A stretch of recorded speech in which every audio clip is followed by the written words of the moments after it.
What's up, guys? Sleepy Picks here. What an incredible day at the Marrakech Open. It's been 8 years since a Moroccan player has recorded an ATP Tour level win, and we got not just one, but two wins for the Moroccan players today. Incredible tennis. We'll recap those matches and take a look at our picks for the next day. Let's get started. Here's a look at Darderi's half of the draw, and the players highlighted in green are the ones that have advanced in the tournament. The players not highlighted in green are the ones that I have predicted to advance. So I just want to make sure that was clear as we're going through, because we're going to go through some round of 16 matches, but also some round of 32 matches. So hopefully it's not too confusing for you guys. Let's talk about this round of 16 match against Bennani and Hanfmann. This was such an interesting match here. Bennani able to get through Quinton Halys 6-4, 6-7, 6-2 and become, well, actually, sorry, Baadi was the first, but Bennani was the second Moroccan man to win a round in an ATP tournament in 8 years. And he did it in extremely aggressive offensive style, So he came out and started to really rush Halys. I think we could see there was a little bit discomfort for Halys on this surface.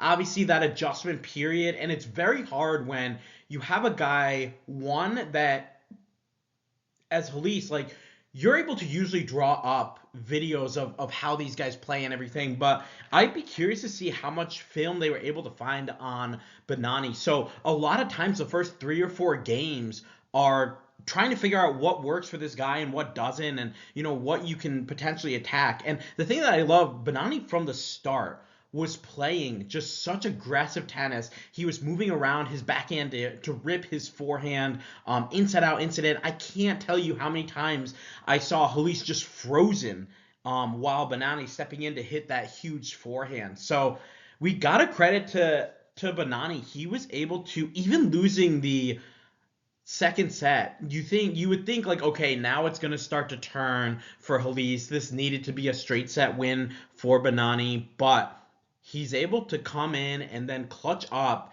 and he just didn't give Halys a chance to impose his game. Bennani just hitting good serves, really nice returns, and just tons of passing shots on Halys, and then obviously dictating with that huge forehand. Now, whether he's going to be able to do it against Hanfmann is another question, but this was a great win. Bennani ranked 731 in the world. Is that how deep the tour is now? I just talked in my last video saying, he's 731. I don't think the depth goes that far, but maybe it does. Able to take out a player as quality as Halys is such a good win, and just it's great to see, especially for a home crowd favorite here. The Hanfmann de Jong match was also a pretty close affair as well, and honestly, Hanfmann I thought was playing extremely good tennis. He just wasn't able to break through and get the break on the de Jong serve. He was holding pretty easy and convincingly in the first set, and once they got to a breaker, Hanfmann able to win that 8-6, I believe, in the breaker, and it felt like if Hanfmann didn't win that tiebreak, I think de Jong would have won in straights, because de Jong went up a break 3-1 in the second set. And I feel like Hanfmann's kind of like this guy that I thought he played great. He moves really well on the clay. He's using the drop shot. He's roping returns. He's timing the ball really well. But he still teeters on an edge here sometimes, where you kind of feel it, where if things don't go completely right, and I feel like especially for him playing that well in the first set, if he were to lose that set, I think the confidence would have been shot, and he would have had a lot of difficulty coming back and winning that in 3. So credit to him.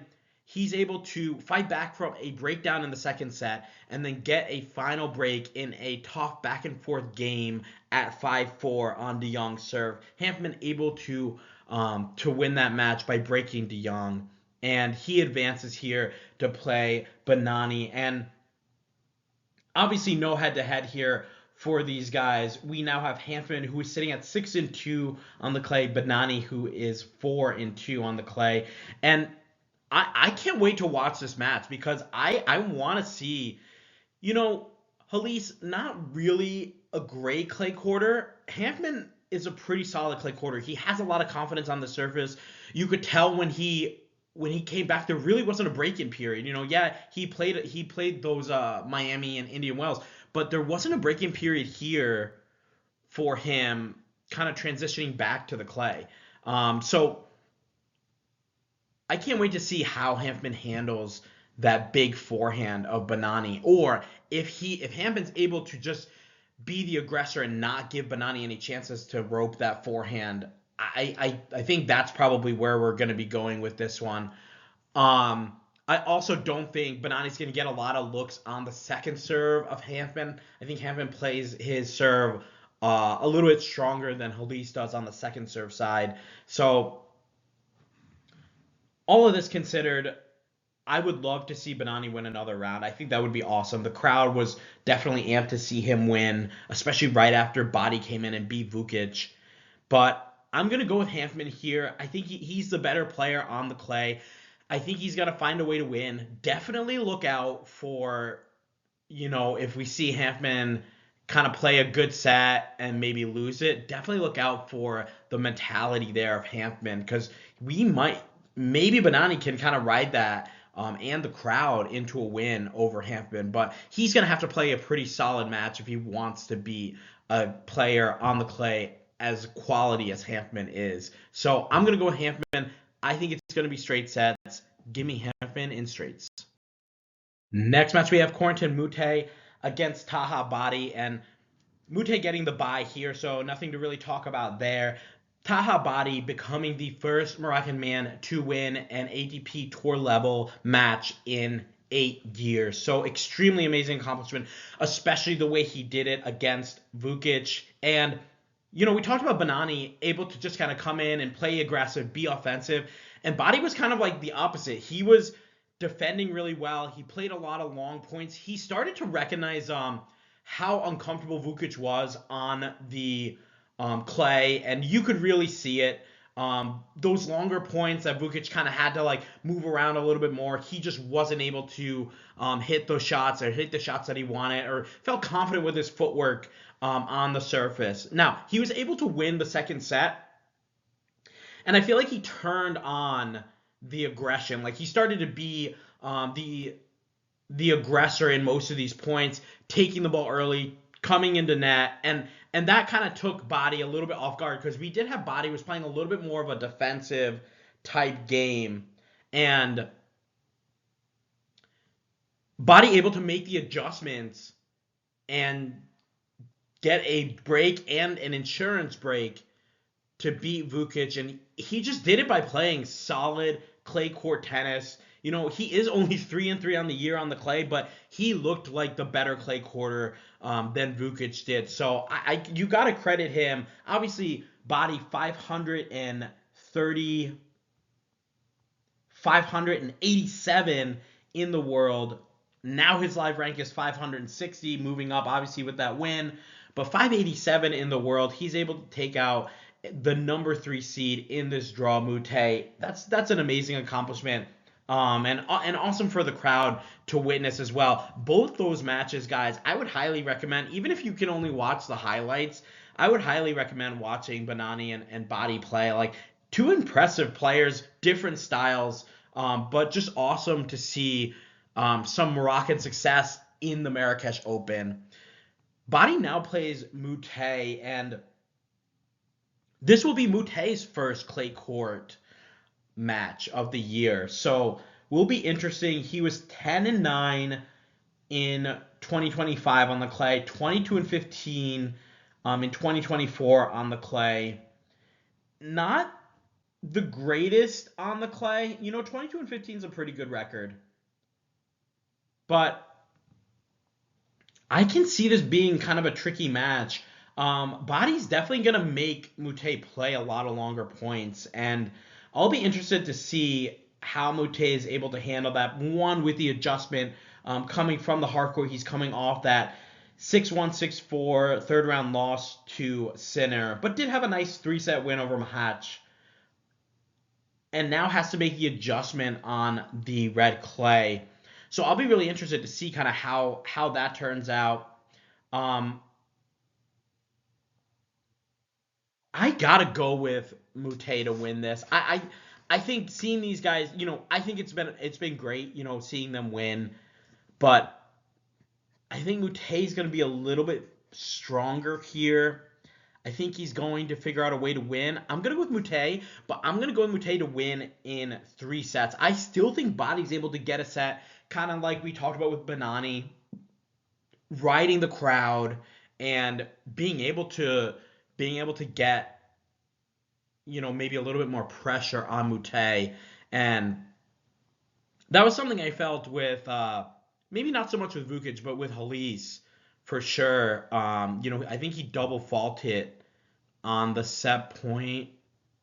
Maybe I might be wrong, but there were a few like key moments where he just wasn't able to come up with the big shots. I think Mutei's going to be able to do that. Vukic also the same thing. Like a lot of errors in key moments here, and Baadi wants you to hit errors. He's going to be looking for you to hit those. So I don't think Moutet is going to do that. I think he's going to get through. I'm going to see Moutet in 3 sets to advance to the quarterfinals.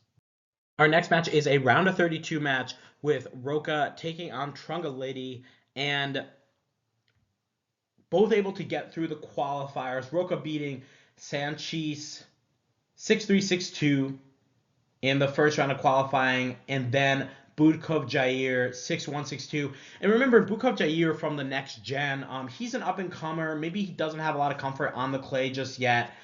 Interesting that was a quick match for him there. Rocha sitting at 12-3 right now on the clay, so definitely does like that surface, has a lot of familiarity with it. Trungelliti, on the other hand, beating Barton 6-3, 6-7-5 on in the first round of qualifying, and then a nice win over Sakamoto. We remember Sakamoto from that tough 3-setter against Medvedev where the legs kind of gave out, but he was able to get through qualifying and play a very tough round against Medvedev in Miami. Trungelliti sitting at 9-1 in 2026 and was 42-19 on the clay in 2025, 31-15 on the clay in 2024. And looking at their head-to-head, well, first of all, before I go to that, I saw this matchup and I thought, just because of the Trungelliti straight set win over Sakamoto, really impressed by that. That I thought, Trungelliti able to show his confidence on this surface, and I was like, I want to go with Trungelliti. I think he's going to win this match. Then I see the head-to-head, and this reinforces it even more. It's 2-0 for Trungelliti, getting a win on the clay in Umag in 2024, 6-3, 6-2 in the qualifiers, and beating Rocha in the Australian Open second round of qualifying this year, 7-5, 4-6, 6-3. A nice win here for Trungelliti, but we do have that revenge factor that we always have to take into account, and that's what kind of like is giving me a little bit of hesitation here to take Trungelliti, just because Rocha remembers losing to him a couple months ago in Australia on the hard courts. He gets his rematch now. It's in the first round of a 250. This means a lot to both of these guys to make it out here. And especially, we predicted Strondolo to get out on the bottom part of this draw. And if he's able to do that, then there's a big opportunity to make it out to the quarterfinals. But I gotta go with Trungelliti here to win. He's got about an extra hour on the court. That does kind of worry me a little bit. He's 36 years old. Rocha at 2 hours and 43 minutes. Trungelliti at 3 hours and 32 minutes. That does worry me a little bit to see if Trungelliti's if they do push to a third set, maybe he's going to struggle a little bit. I think it's going to be Trungelliti. I think it's going to be in straight sets. He's a little bit better on the clay than Rocha right now. So give me Trungelliti in straight sets. And here's a look at Darderi's half of the draw, starting to really shape up here. Still like Darderi to get through here. Honestly, even if Moutet is able to get out to the semifinals, or maybe even Sarundalo, I don't see Darderi not getting to the finals here. Again, just a quick reminder, we do have a breakdown of all the other first round matches in our draw reaction video. These right now that we're talking about are the qualifier matches and the matches that happened today for the next round. But let me know what you guys think. Let's move on to the second part of the draw. And here's a look at Griekspoor's half of the draw. We do have our predictions out again already for the first rounds that are already filled out here. These are the two qualifiers that came through. First match we're going to talk about is Jodar and Lajovic. And this is going to be a tough test, I think, for Jodar. Lajovic able to get through the qualifying. He beat Jacob Paul 6-1, 6-4, and then Lloyd Harris 6-4, 6-4. Lajovic sitting at 5-6 on the clay for this year. Jodar has not played a clay court match, but he does have a little bit of familiarity on the clay. He was 6-4 in 2024 and 3-1 in 2025. Lajovic was a little bit better last year, 28-18 in 2025 and 13-11 in 2024. Obviously, I think I would say that Lajovic prefers the hard courts, but he can play on the clay. No head-to-head for these guys. Important to know, obviously, Lajovic coming through the qualifying is sitting at 2 hours and 33 minutes on court. He has that familiarity with the court, with the way it plays, so that might give him a little bit of a leg up. My guess here is that it's going to be Jodar. I think Jodar's going to win in 2 tough sets. I really think, looking at some of these matches and results for Jodar, we have a second round loss to Taylor Fritz and Delray Beats. That's, top 5 guy, not really a bad loss. Second round loss to Terrence Ottman in Acapulco. Okay, that's a little bit concerning there. You should be getting past Terrence Ottman. First round loss 6-1, 6-2 at Indian Wells to DeBilo. That's kind of where I feel like the alarms are starting to go off a little bit. Obviously, Jodar, a younger player, he's only 19 years old, so he does have a little bit of maturity. And you guys will see with these younger players, consistency is always a big ask for them. And then he made it to the third round of Miami, losing to Echeverry in straights, but beating Vukic and Hanfmann and Bonzi in the qualifier. So that's a decent run there for Jodar. He's sitting at 18-7 on the year. I'm gonna go with Jodar. I still kind of feel like he's got to start to get it going here. I think a 250 is nice that he's able to prep here. He's going to get some wild cards into some of the bigger events like Madrid, like Barcelona, so we can expect to see him there. But definitely he's got to get his footing on this surface to get the confidence to maybe make a run in one of those events. So I'm going to go with Jodar here. I think it's going to be 2 tough sets, but give me Jodar in straights. And our final match on the board is Skatov against Carabelli. And Skatov able to get through the qualifiers of Marrakech here, beating Pellegrino 3-6, 4-1. He lost the first set. And it's important to know that Pellegrino had a groin injury that he had to retire from the Challenger the week before. And it looks like that kind of crept in again with the movement and everything. Just wasn't able to move as well as he wanted and forced the retirement at when he was 4-1 down in the second. So not sure how much credit I can give Skatov for that match. And then he beat Achargui. We talked about Achargui back in, I believe it was Doha and Dubai. Those tournaments he was getting wild cards in to them. And Skatov able to beat him 6-3, 6-3. So hasn't really been challenged too much in the qualifiers, at least not the way that that we talked about the previous qualifiers have been. Carabelli, on the other hand, is coming off a second round loss to Sebi Korda in Miami, 6-0, 6-3, but he was able to beat Pericard in the first round. And that's 2 wins for Carabelli against the big servers, big forehands. He beat Martin Dam at Indian Wells in straight sets, and then lost to Nakashima, and then beat Pericard and lost to Korda. So not a bad showing on the hard courts for Carabelli there. I wouldn't expect him to really make deep runs in those tournaments. He's a clay courter through and through. You look at his clay court record for his career is 347 and 185. And outdoor hard court record is 39 and 41. So you can tell this guy likes, that's career 39 and 41. So you can tell that this guy really likes being on the clay. When every opportunity he gets, he wants to be on the clay because he knows he's going to get his results there. Carabelli able to make it out to the quarterfinals of Buenos Aires, losing to Sebi Baez in straight sets. Then had a tough first round loss against Burruchaga on the clay in Rio, and a tough second round loss to Hanfmann in the Chile Open. He is sitting at 7-3 on the clay right now, so a pretty good look there. We know he's got a lot of comfort on this surface. Looking at their head-to-head, it is 2-0 for Carabelli. Both matches played in 2023. One in Buenos Aires where Carabelli won 6-2, 6-1, and the second one in Ludenscheid. It was a challenger, and Carabelli won 6-3, 5-7, 7-6. That one a little bit closer, so I'm sure Skatov was able to make some adjustments there. But I really like Carabelli. I think he's going to be able to get through this match pretty easily. So I'm going to go with Carabelli to win this one in straight sets. And here's a look at Griekspoor's half of the draw.